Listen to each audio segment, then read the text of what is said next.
ये Suzuki Gixxer bike हो, Suzuki कंपनीको Gixxer bike. यसको इन्जिन साउन्डमा प्रब्लम आइरहेको छ।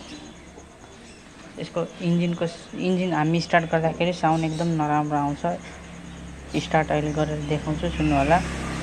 त्यसमा हामीले इन्जिनै खोल्नुपर्छ कि इन्जिन नखोले पनि रिपेयर हुन्छ, यसबारे पुरै जानकारी दिन्छु। पहिला यसको साउन्ड सुन्नु होला।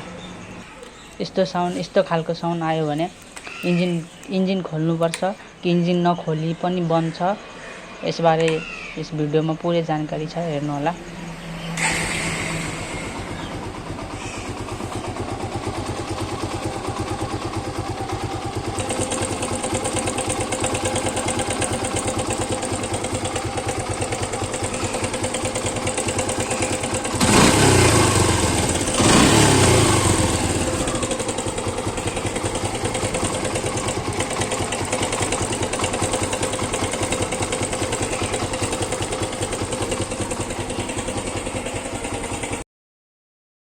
यस्तो खाले साउन्ड आयो भने मात्र हामीले दुईवटा सामान फेर्नुपर्छ। जुन दुईवटा सामान के हो अहिले यसमा देखाउँछु। त्यो रिपेयर गर्नको लागि हामी इन्जिन पनि खोल्नु पर्दैन। माथि हेडको एउटा यो कभर खोलौँ। कभर खोल्दाखेरि यो ओरिङ याद गर्नुपर्छ, बिग्रेको छ भने नयाँ हाल्नुपर्छ। यसमा हामीले प्रब्लम भनेको यो इन्जिनको जुन चेन छ, यो चेन लुज भएर आवाज आएको हो। यो चेन हामीले फेर्नुपर्छ। पहिला टाइमिङ मिलाउँछु, त्यसपछि देखाउँछु हजुरहरूलाई। यसको लागि हामीले म्याग्नेट कभर पनि खोल्नु पर्दैन। चेन फेर्नको लागि हामीले माथिबाटै चेनलाई कट गरेर अर्को नयाँ चेन जोड्न सकिन्छ। पुरानो चेनलाई निकालेर नयाँ चेन हाल्न सकिन्छ। म्याग्नेट कभर केही पनि खोल्नु पर्दैन। एकदम सजिलैसँग पनि हामीले यसको काम गर्न सकिन्छ। 19 नम्बरको गोटी लगाएर त्यसलाई घुमाएर हामी टाइमिङ मिलाउँ। पहिला 19 नम्बरको गोटी रेन्च हो, हामी त्यहाँ म्याग्नेटको नटमा लगाएर म्याग्नेटलाई रोटेट घुमाउँ, त्यसपछि टाइमिङ मिल्छ।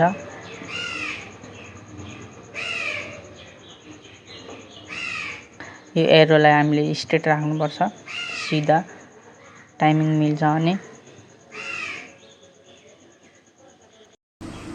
यहाँ हेर्न सक्नुहुन्छ इन्जिनको चेन कति लुज छ। यसरी हातले हलाउँदा पनि हल्लिरहेछ, जबकि हाम्रो चेन एक्जिस्टर पनि अहिले फिट अवस्थामा छ। यतिको लुज हुनु हुँदैन चेन। टाइपिटहरू पनि यसको ठिक छ दुईतिरको। र चेन हाम्रो यहाँ हेर्नु कतिको लुज छ, पुरै चेन हल्लिँदैछ।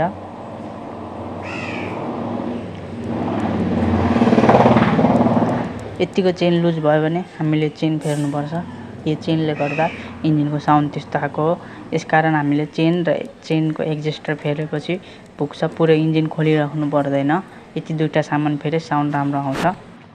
म्याग्नेट नखोली हामीले चेन फेर्ने तरिका यही हो। चेन कटर टुल हुन्छ। यो टुलले हामीले पुरानो चेनलाई काट्ने, त्यसपछि त्यसमा नयाँ चेनलाई एड गरेर पुरानोलाई निकालेर नयाँलाई भित्र फिट गर्ने। यसको लागि म्याग्नेट खोलिराख्नु परेन। हामीले पुरानो चेनलाई कट गरे, अब नयाँ चेनलाई पनि कट गरेर यसमा जोड्छौँ। त्यसपछि नयाँ चेनलाई भित्र हालेर पुरानो चेनलाई बाहिर निकाल्ने।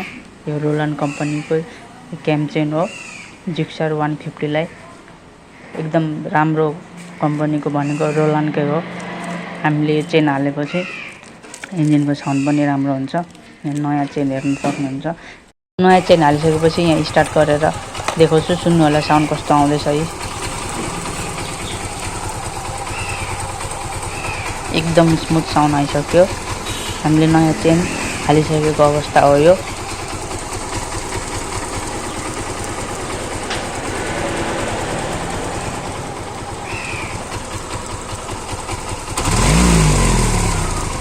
सुन्नुभयो होला साउन्ड। चेनलाई एडजस्ट गर्ने टेन्सनर एक्जिस्टर फेरेपछि साउन्ड राम्रो भयो। यसको लागि इन्जिन पनि खोल्नु परेन, केही पनि त्यत्रो ठुलो केही खोल्नु पनि पर्दैन। यति दुईवटा सामान फेरेपछि साउन्ड राम्रो भयो। यस्तो साउन्ड तपाईँहरूको बाइकमा आयो भने त्यसरी ठिक गर्न सक्नुहुन्छ।